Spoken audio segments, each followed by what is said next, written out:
Queridos irmãos e queridas irmãs, aqui é o Padre Paulo Ricardo acolhendo você com grande alegria no nosso programa Testemunho de Fé. Nós estamos iniciando a nossa caminhada quaresmal e cada quaresma a igreja inicia com uma reflexão a respeito de Cristo que é tentado no deserto. Nosso Senhor é conduzido ao deserto pelo Espírito Santo. É isso que nós lemos nesse domingo, primeiro domingo da quaresma, dedicado ao evangelista São Lucas. Por isso nós iremos ler o Evangelho de São Lucas no seu capítulo 4, versículos de 1 a 13.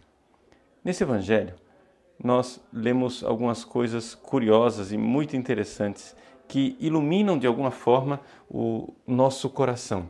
Jesus, depois que ele é batizado, repleto do Espírito Santo, é conduzido pelo Espírito Santo ao deserto. E lá, no deserto, ele é tentado por Satanás. É isso que nos dizem os dois primeiros versículos desse Evangelho. Agora, a grande pergunta que nós temos que fazer é exatamente que sentido tem nós vermos Nosso Senhor que é levado pelo Espírito Santo para ser tentado por Satanás. Ninguém de nós esperaria uma coisa dessas. Ou seja, se nós falamos de tentação, a tentação ela é feita exatamente pelo demônio.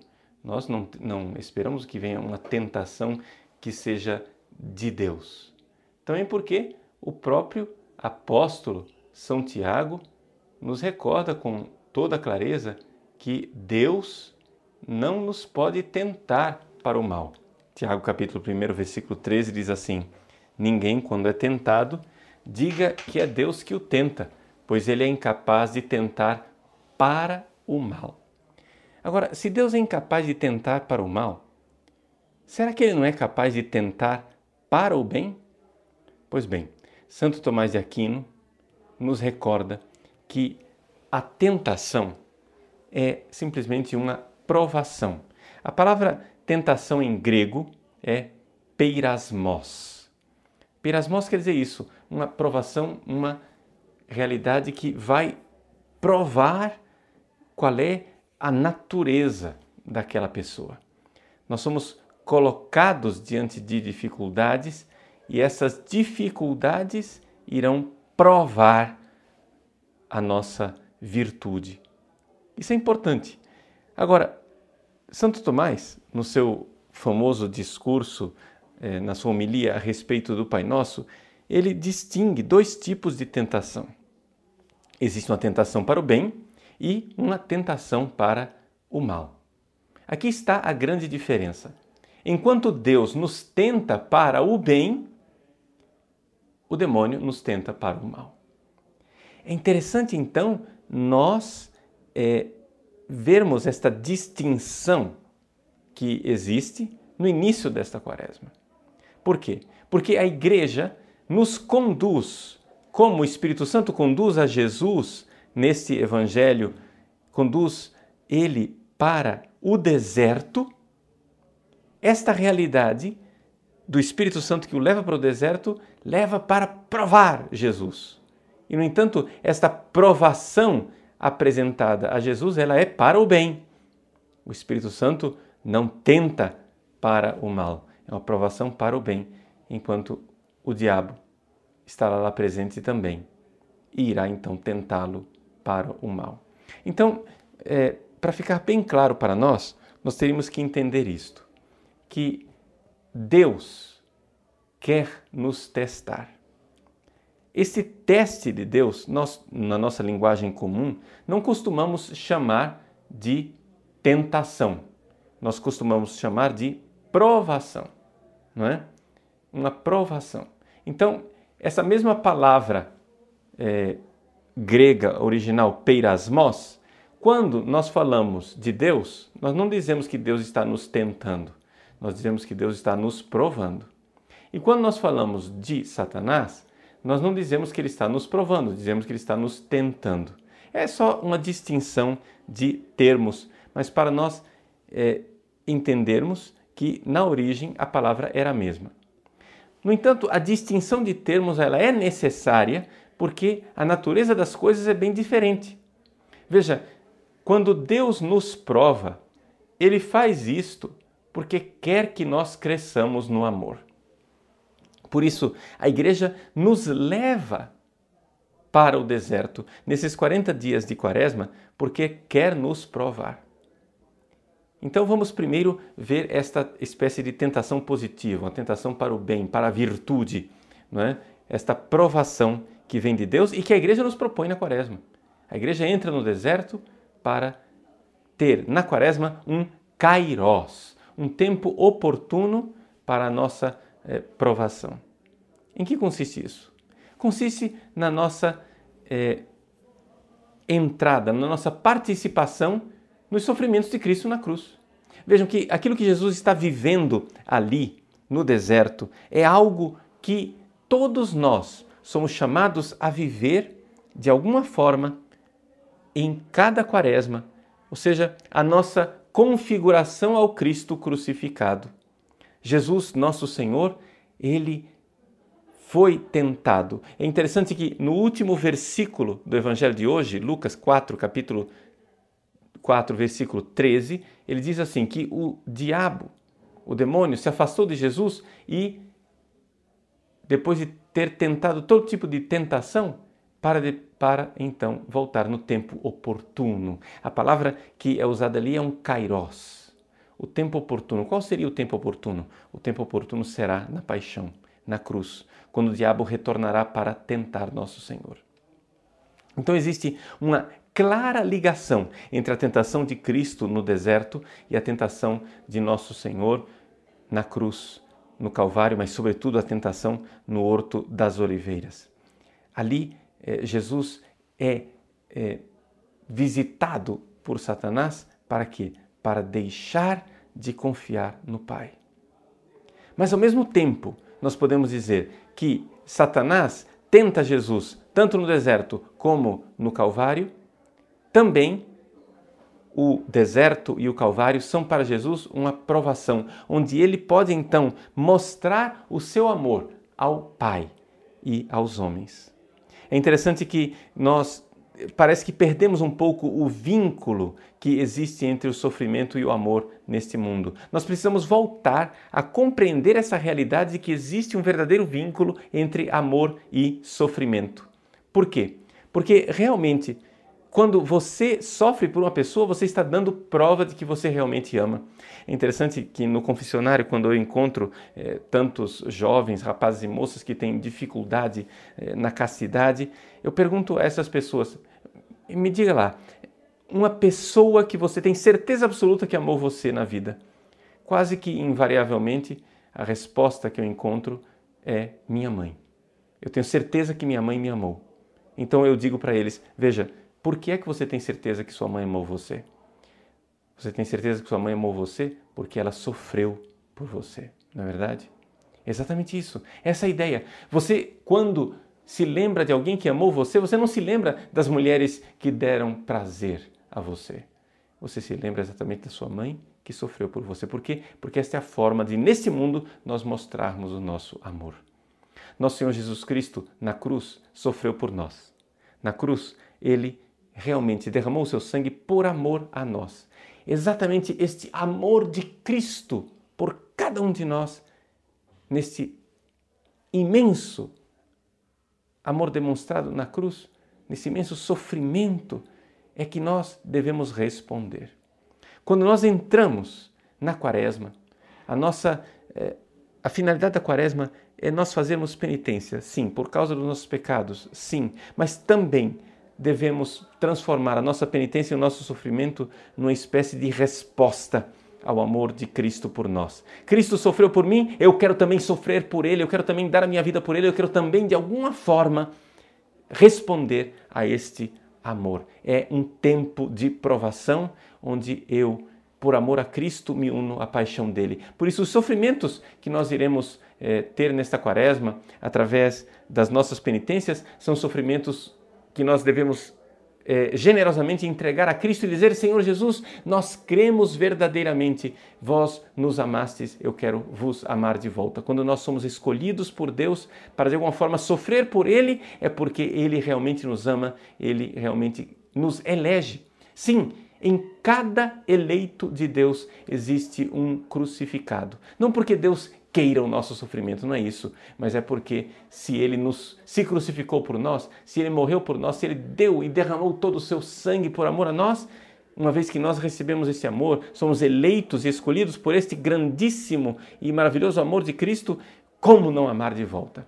Quomodo talem amorem non redamarem, diz Santo Agostinho. Como é que não vou amar de volta um amor tão grande assim?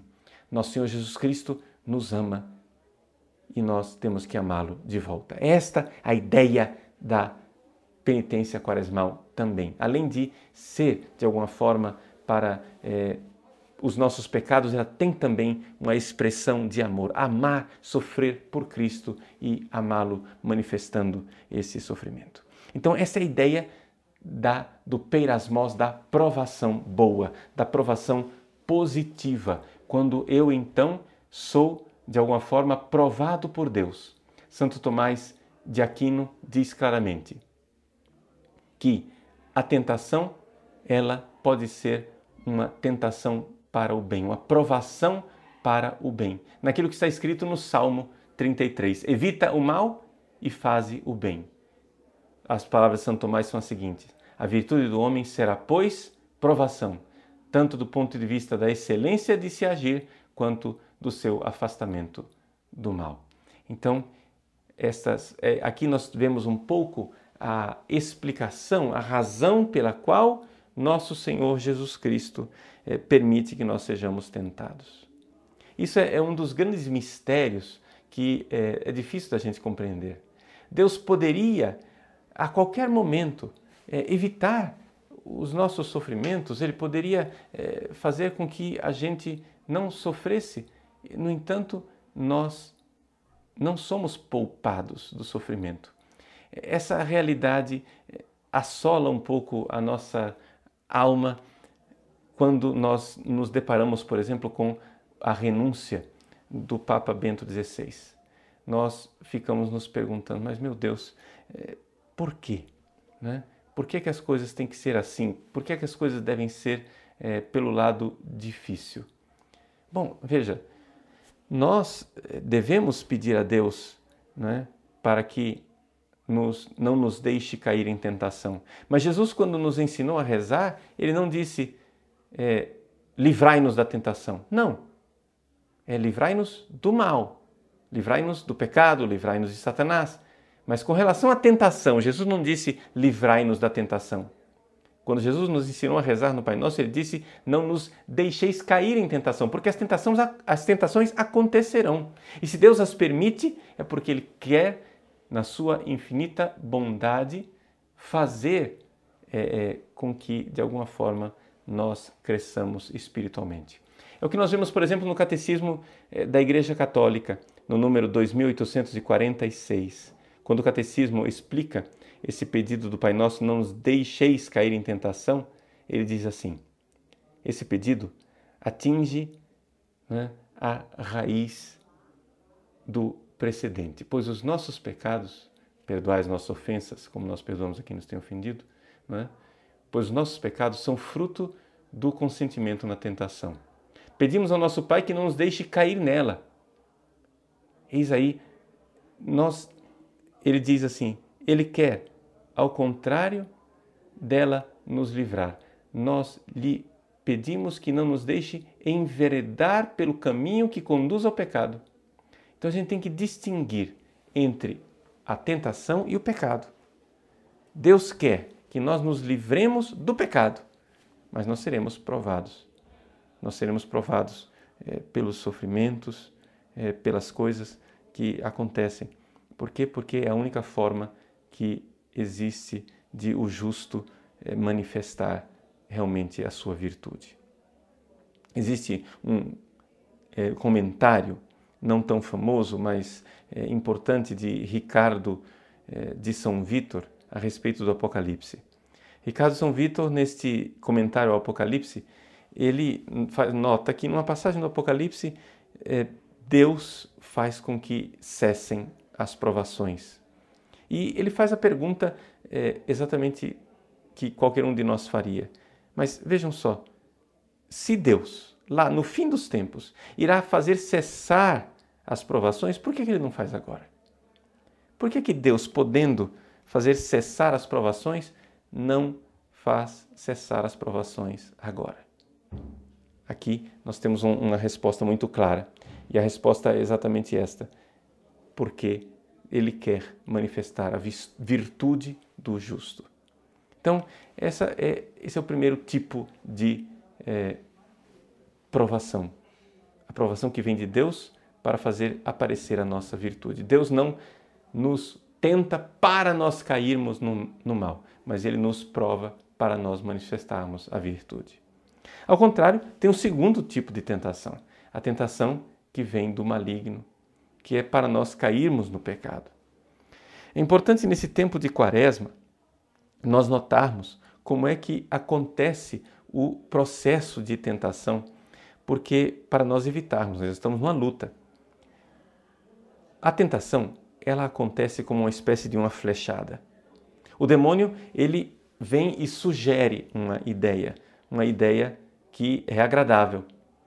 Pois bem, a tentação pode ser uma tentação para cometer o mal, como, por exemplo, não sei, realizar um ato sexual imoral. Ou pode ser uma tentação também para evitar o bem, para evitar de nós fazermos algo virtuoso. Por exemplo, não fazer o jejum, não rezar. Na hora que você vai rezar, ele te põe uma outra ideia. Não, veja tal notícia sobre o Papa na internet. Na hora de rezar, ele te diz, não, agora é mais importante você telefonar para fulano. Então, a tentação para fazer o mal e a tentação para evitar o bem. São os dois tipos de tentação que o próprio diabo nos coloca. Pois bem, ele dá essa ideia, é uma flechada. Agora, até aí ainda não é pecado, é somente um ataque, entende? Nós somos atacados a todo momento. Então, qual é o segundo passo? Bom, o segundo passo já começa a ser pecado, que é quando nós, de alguma forma, nos demoramos naquela ideia. Quando você é atacado por aquela flechada, aquele ataque do diabo, então você recebe aquela espécie de flechada. Logo em seguida você se demora naquela ideia. Ah, que ideia saborosa! E você começa a fantasiar, a pensar. Bom, você já está começando a consentir naquele pensamento. E então é aqui que nós vemos essa realidade que começa o pecado a agir dentro de mim. Uma terceira fase, depois dessa espécie de deleite de consentimento, é o diálogo. Quando eu então começo a dialogar com a tentação e começo a planejar como é que eu vou fazer para pecar. Não é? Então vamos supor, o diabo dá aquela flechada e diz a você, seria bom você ter relações sexuais com aquela pessoa. Você, até agora, foi só um ataque. Mas você se demora naquela ideia. Ah, que interessante, que bom. Esse seria o deleite, a segunda fase. Mas a terceira fase, a do diálogo, é quando você começa a dialogar com você mesmo e começa a fazer planos de como é que você vai fazer para pecar com aquela pessoa.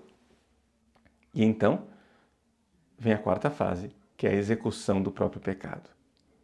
Vejam que é um processo. Bom, nós precisamos evitar a tentação e vencê-la logo no início. Não é?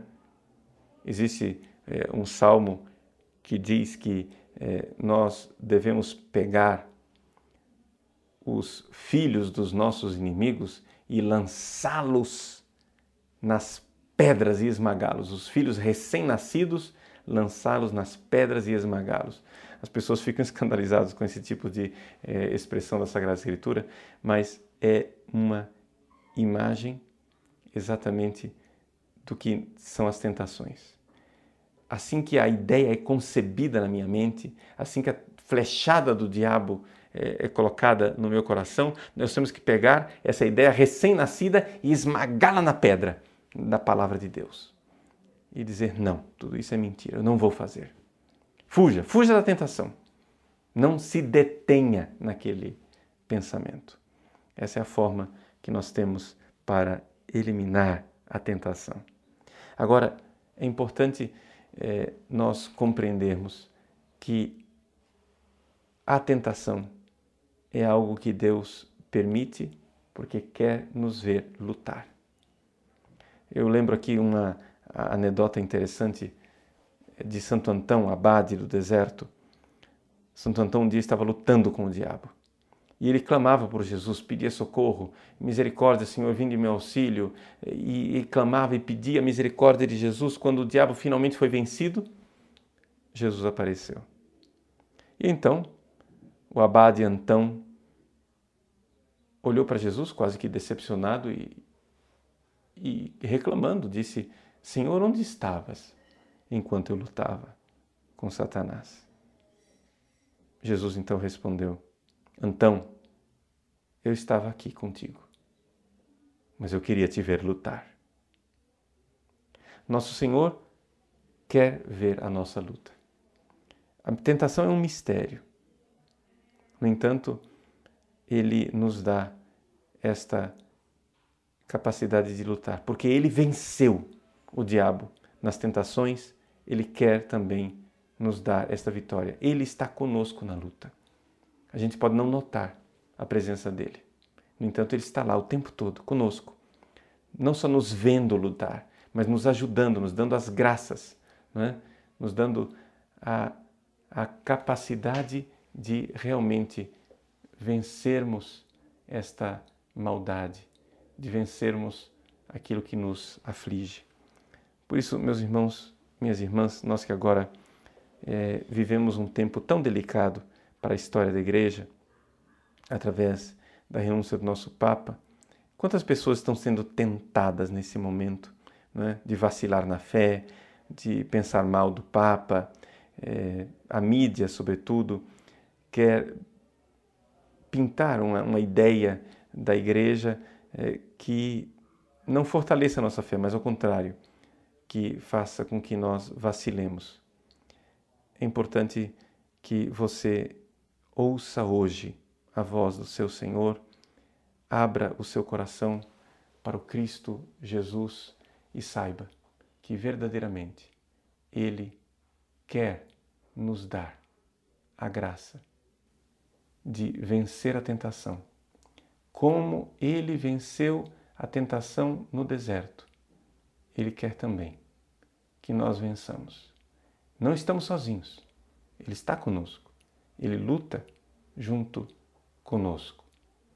Ele nos dá o Espírito Santo. Vamos lembrar que no deserto Jesus não foi sozinho. Jesus foi, sim, com o Espírito Santo. Ele tem e dá a graça. Ele está conosco. Nós não temos o que temer. Nesses dias em que nós nos aproximamos da sede vacante e do conclave que irá eleger o novo Papa, vamos dobrar nosso joelho no chão. Dobrar o joelho intercedendo pelo Papa Bento XVI e agradecendo a Deus pelo ministério que ele realizou. Mas ao mesmo tempo, vamos fazer penitência, jejum, orações, para que Deus envie o Espírito Santo sobre o colégio dos cardeais e nos dê um novo pontífice, nos dê um Papa conforme o coração de Deus. É o nosso dever.